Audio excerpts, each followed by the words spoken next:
Welcome to the Black Doctors Talk podcast. I am Dr. Kimberly West, host for this episode and member of the Black Doctoral Network. Today, I am joined by Dr. Margaret A. Brunson. She is a leader, luminary, entrepreneur, and media personality. After a 15-year leadership career in the public and private sector, Dr. Brunson transitioned into full-time entrepreneurship and founded Illumined Leadership Solutions, where she guides people to authentic and transformative leadership through coaching, consulting, facilitation, and professional speaking. Throughout her life's journey, she has learned the spiritual discipline of letting go and regularly yields the power of love to cultivate authenticity, liberation, and joy. She calls it the Love Life. Dr. Brunson earned a BA in psychology from the University of North Carolina at Chapel Hill, a master's in public administration from North Carolina Central University, and a PhD in leadership studies from North Carolina A&T State University. Welcome, Dr. Brunson. I am delighted to speak with you today. It's great that you have joined us, and you are affectionately known as Dr. Margaret, correct? Yes, Dr. Margaret. It's a little more comfortable for me. I understand. So to begin our conversation today, please tell our viewers and listeners a little bit about your background. Where does it all begin for you? Yeah, I love that question because I usually talk to people about like my origin and my family because so much of who I am is because of them. So I was born and raised in North Carolina to two people who grew up in the Jim Crow South, who were children of sharecroppers. Both of my parents grew up on farms in the same county, actually. And at one point they lived on the same farm as children, but they didn't know each other until much later in life. So it's interesting how life brings us full circle. But my parents raised my brother and I in community. We were very much raised as a part of a village. My father is a pastor, a retired pastor. I use air quotes there. He's a retired pastor, and my mom is a retired counselor. So everything about our life and our family was about people, community, helping others, and also finding your place in community. And so that's where I come from. I have a brother who's 3 years older than me. He has a wife, and they have 3 children. So I have a niece and 2 nephews that I love dearly. I'm very close to my family, and I still live here in North Carolina. So North Carolina is home for me. All right, North Carolina. So you talked about, or in the introduction, I mentioned your spiritual journey. Can you describe your spiritual journey and what did you learn along the way?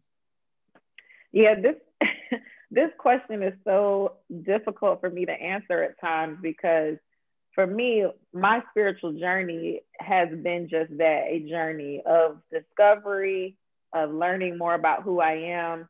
And when I say spirituality, I don't necessarily always accompany that with my religious or faith practice.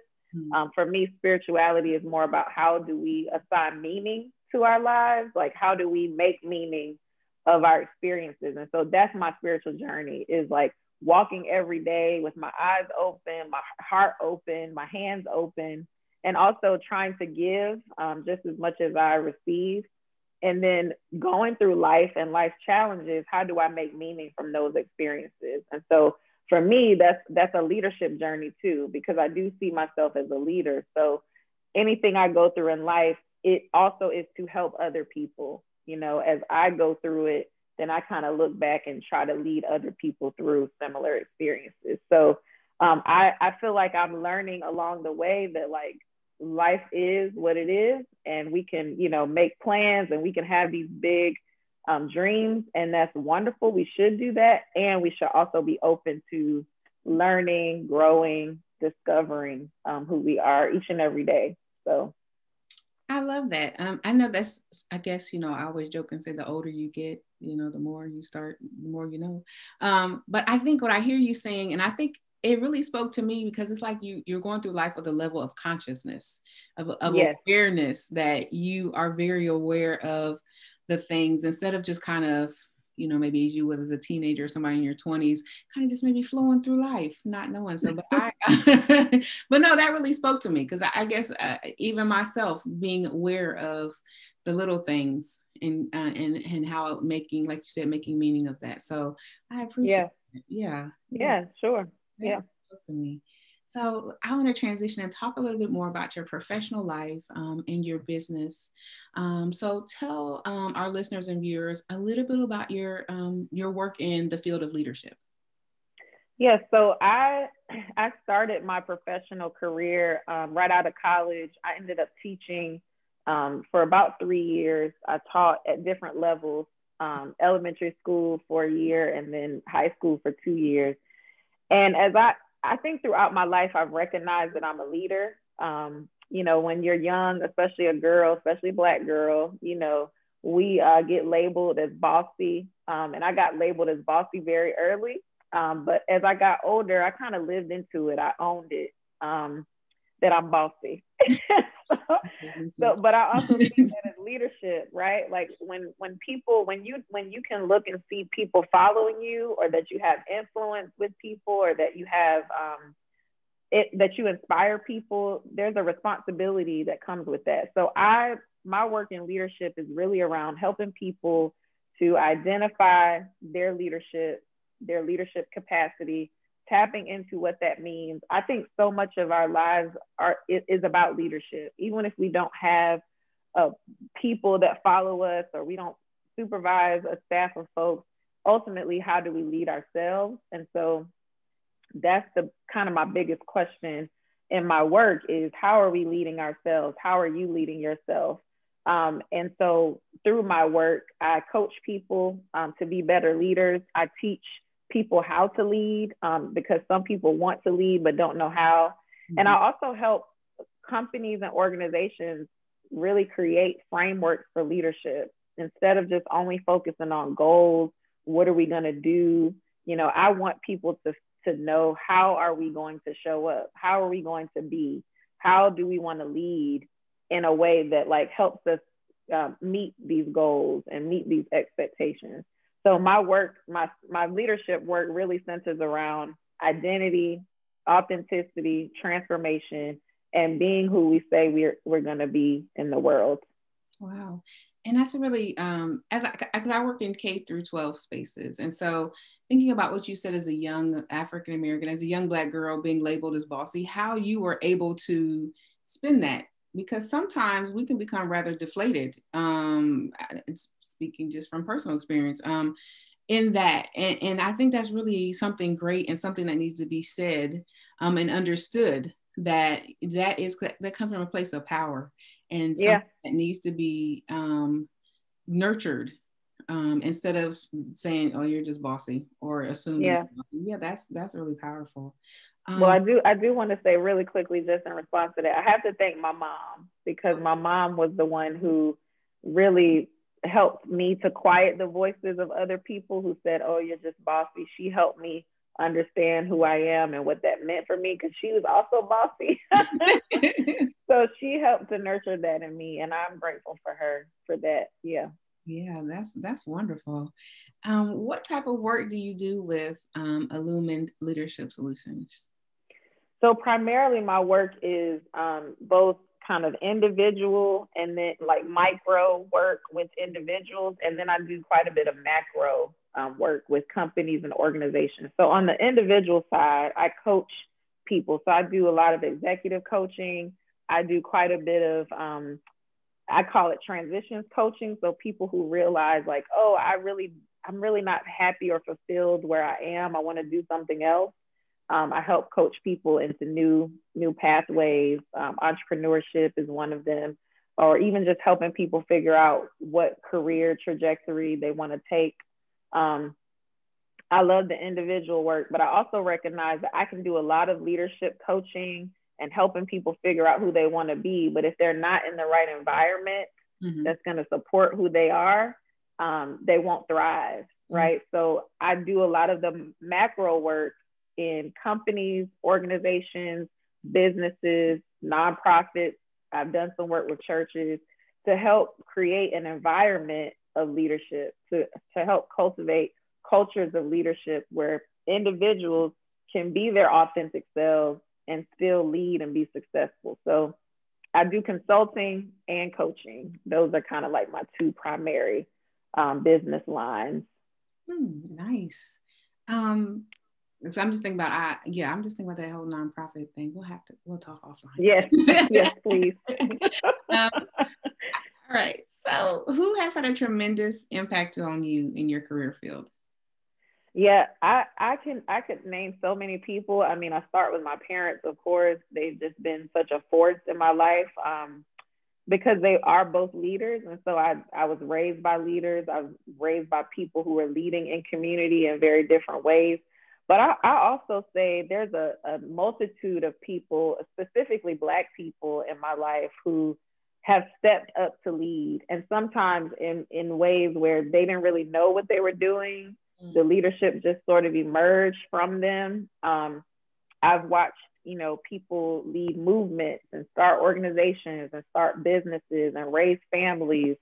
And to me, that's all leadership. So I'm very inspired by people who decide to lead, or who, when leadership is rest upon them, that they actually accept the challenge.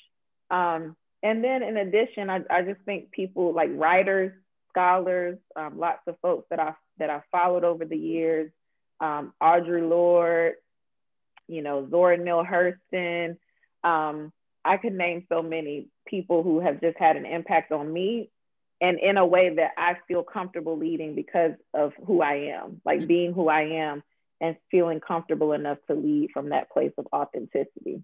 So that's kind of a long roundabout way to say lots of people have had an impact on me in terms of my career. Yeah, that's great. I mean, I think we take influence from everywhere, from multiple places. So I would have probably, it's kind of like one of those Academy Awards things. You have a long list of people. And you're definitely going to leave somebody out. Yeah, and you're like, oh, I didn't mean that. What is one thing you wish you would have known earlier in your career? I think about this a lot. I think about this question a lot because I've always had an entrepreneurial spirit, but I think I allowed the pressures and the culture of our society that says stability means having a job. Stability looks like what's in this box.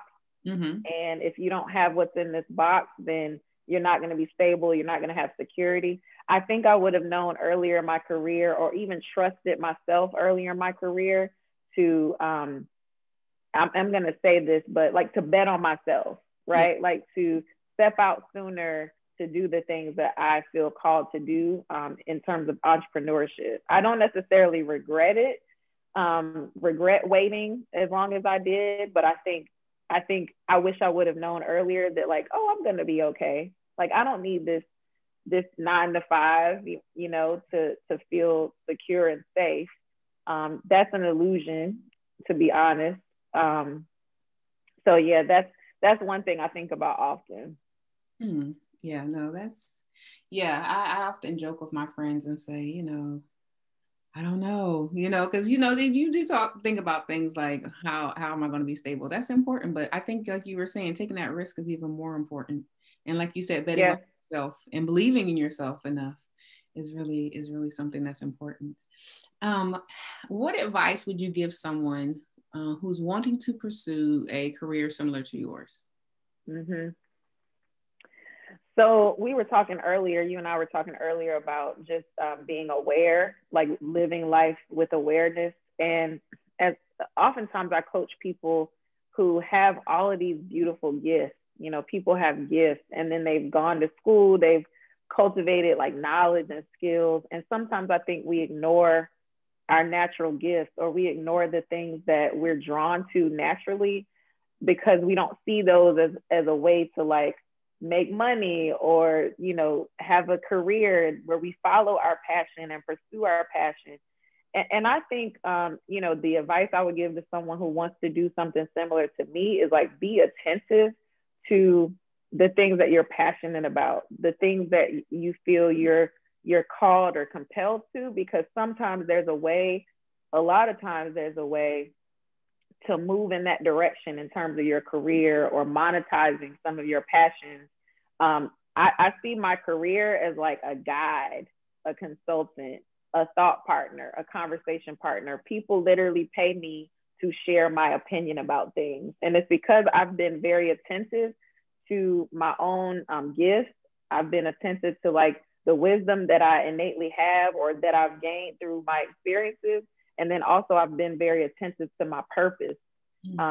And so I know part of my ability to do well in my industry or to work well in my career is because I've been attentive to my purpose. And so I would say attend to your purpose. And if you don't know what your purpose is, I think that's where you start, right? Like figuring out what your purpose is and moving in that direction. For sure. Yeah. All about that purpose. Yeah. Because, and I think that goes back to what you were saying too, like when you were saying that whole awareness, how do you know what you're here for, right? It's not just to go to work and come home and go to bed. At least I don't. It is not. It is not. I don't either. No, I don't think that's what it's for. So, do something with the good in the days that you have. That's important. What would you consider your biggest failure, and what did you learn from it? Failure is an interesting concept for me because it's sometimes difficult for me to identify it as failure. I think there's certainly been things in my life that I planned to go one way and they went another way, but I don't always see it as a failure. But I will say, I think my biggest failure in life has been, and I think this is something I'm even still working through, is not trusting myself, not listening to myself. There are plenty of moments, even in my personal life, where I knew a thing, like I felt it in my gut, I felt it in my spirit, like it was intuitive, I knew it, and I went against it. Yep. And to me, that's a failure, because when we do that, we betray ourselves. We betray not only ourselves, but we betray like the vision for our lives, or we betray like our journey in a way, right? Like even though we learn from it, we can learn from our mistakes. Ultimately, what I hope to learn from that is to listen to myself, right? Like not to ignore that voice that says, I don't think so. So just really trying to find practices and ways of tuning in and testing out my intuition has been something that I have leaned heavily on. But I would say, like, if I look back over my life in certain situations that I could see as failure, the failure was really that I didn't listen to myself. All I can say was you must have been listening to a conversation I just had with a friend the other day about that listening. Yeah, it's funny how you talk yourself out of things, right? It's funny how you just say, no, that's not right. Because I just had that same conversation, and then when I didn't listen to myself, I said, okay, and now I have to live with the consequence of not listening to myself. So the lesson in that is, listen, like you were saying, listen to yourself, trust yourself. That goes back to that betting on yourself, like you had mentioned. All right. So we said, the concept of failure, I get it. But let's just talk about what's your biggest accomplishment to date? Yeah, I will say, I feel that my biggest accomplishment, honestly, is stepping out into entrepreneurship. It's something that I've wanted to do for a really long time. I've seen myself as an entrepreneur since a young age. Even though I had other dreams and visions for my life, I always saw myself kind of just leading my own work, like not having to answer to anyone else. And I'm 2 years into this full-time entrepreneurship and making my side hustle my main thing. Mm-hmm. And I'm realizing like, oh, this is what I'm supposed to be doing. I'm doing what I'm supposed to be doing. And this is the first time I've really felt that way professionally. There were certainly moments during my career where I felt like I had an impact or that I was doing a good job. And I could see the impact of my work, but it never felt like, oh, this is what I'm supposed to be doing. Like, these are just things I'm good at. And so I'm able to get a good job and make good money. But now I feel very fulfilled professionally. Mm-hmm. And so I see that as an accomplishment. Like, I wake up every day excited about my work, excited about how I get to spend my time. And yeah, that feels really good to me. So I feel like it's a huge accomplishment.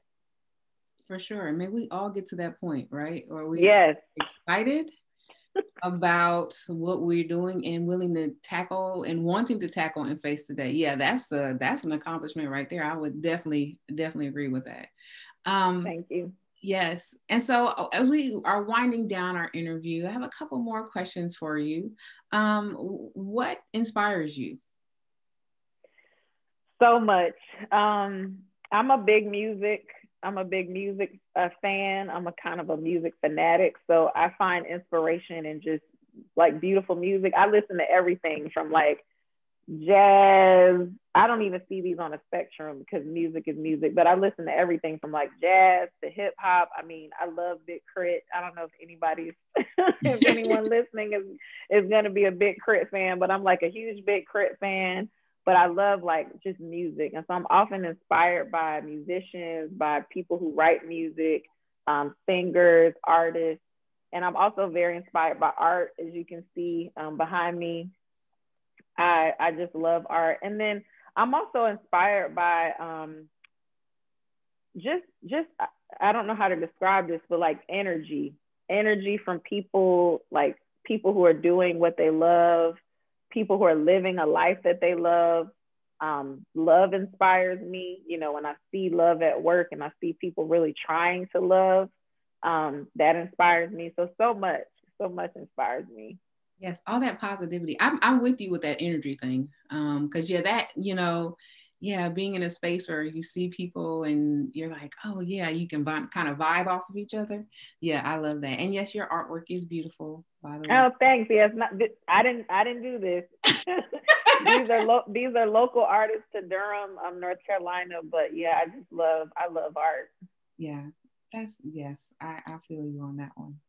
How do you define success? You know, this is actually a question that I work with people on as I coach them. I help them to define success for themselves.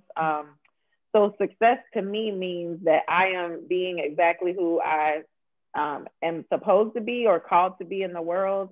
Part of what I believe is that our being should inform our doing. So anytime we're trying to figure out like what we want to do, I think we need to back up and figure out like who we want to be. And so I know who I want to be in the world. And as a result of who I am, I know what I want to do with that. If I get to the end of my life and I've done those things and people can say, oh my gosh, like Margaret is exactly who she said she was or was who she said she was, I will feel successful. The other thing I recently realized is that I also feel successful when people are able to articulate like an impact that I made with them, and it's the exact thing that I was hoping for, right? Like it was the exact impact that I intended to have on their life, and that feels really good. That feels like, okay, I'm doing what I'm supposed to do. I'm successful. I would be lying if I said, you know, I don't want, financial success and to have the access and means to live the life that I want to live, like the luxury that I think we deserve. But to me, that's just kind of a byproduct of living a purposeful, fulfilled life. So I want to ask you, listening to you, you said you've had your business or you've stepped out. It's been about 2 years. What is next for you? How do you want to expand or grow your business, or just what's next for you in general? Yeah, this is the question of the hour for me, because over the last 2 years, work has been steady and busy and growing. And so I am at a moment where I'm actively kind of praying and meditating about what does growth look like and bringing on different partners and people, because I don't think we're meant to do anything alone. And so I want to build something bigger, and I want the right partners to do that with. And then I think the other thing that's next for me is, so I recently launched a TV talk show called TheLoveLife with Dr. Margaret. We just wrapped up our first season. We filmed 6 episodes, and I'm really talking to people about their love life. And when I say their love life, what is love beyond the romantic idea of love? Like, what does a love life look like, even outside of romantic connection? I want to keep doing that. I want to keep having conversations with people about love, because I think love is really the way. And love is kind of all we have if you think about it. So yeah, I want to keep doing some of my passion projects as well as expanding my business, and then really just continuing to live and enjoy life. I want to get back to some travel, hopefully soon. I'm not ignoring the gravity of this moment that we've just moved through, but I'm also ready to kind of like forge some new paths. So anyway, yeah, I have so much. So yeah, no, I'm just curious though, because you said it's a television show. Where can we find this at? When, Yeah, so it's on YouTube. Okay. Yes, thank you. Yeah, it's a YouTube series. We launched it on YouTube. There's also a Facebook page, TheLoveLife with Dr. Margaret. We're on YouTube, Facebook, Instagram. And yeah, I think the episodes are really good. We've gotten some good feedback. So I'd love it if people would find it and share and enjoy. Are you like interviewing couples? Or are you just interviewing individuals?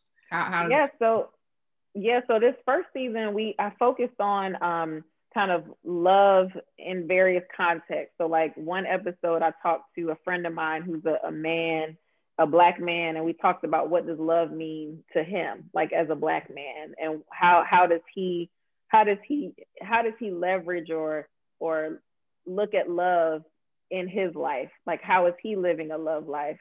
There's an episode about creativity and art. So I talked to a number of artists about how love impacts their love life, or how love impacts their art and their creativity. So it's just different ways of kind of looking at love. I was inspired 20 years ago. Bell Hooks wrote All About Love. Mm-hmm. And I read that book my last year of college when it first came out.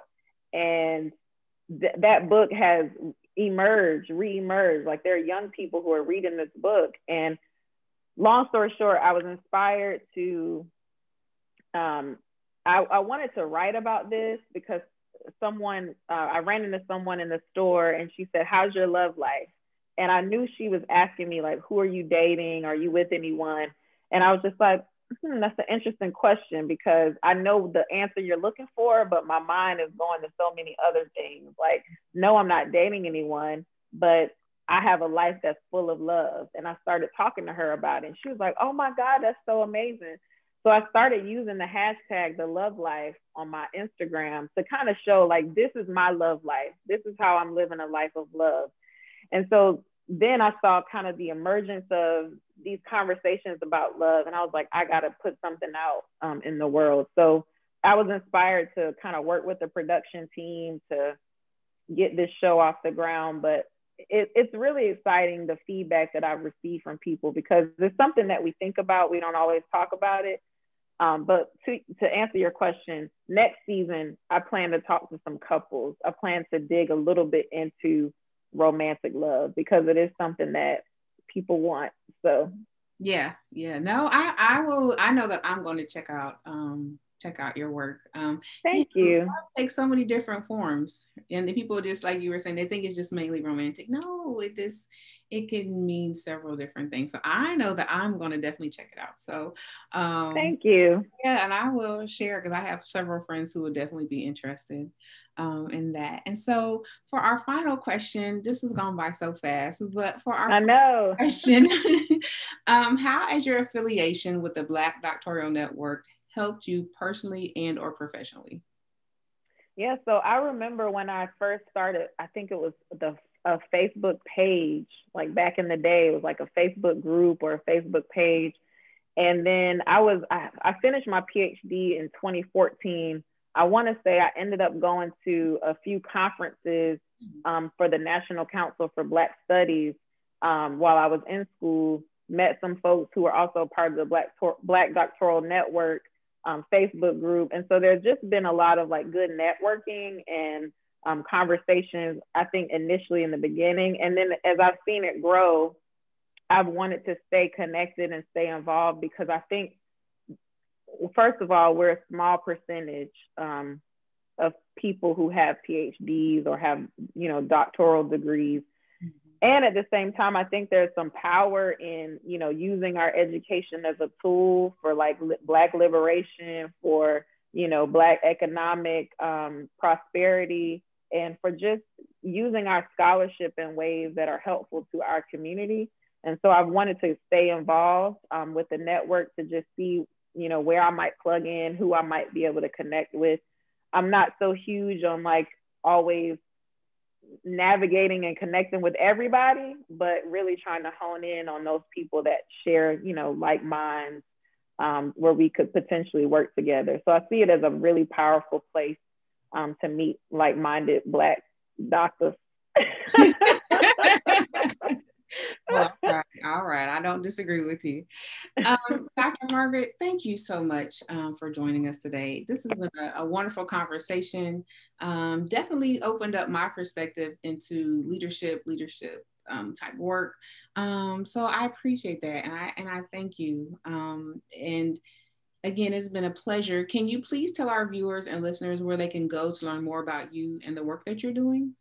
Yes. Well, thank you so much, first of all, for having me. I really enjoyed this conversation with you as well. And I look forward to connecting with you in the future, near future. So I am on all social media as MB is free. I've decided to kind of just use my personal tag for my work as well, because I just see it all as integrated. So MB is free on everything: IG, Facebook, Twitter, all the things. And then my website is mbisfree.com. So you can find me there. Okay. Well, again, thank you.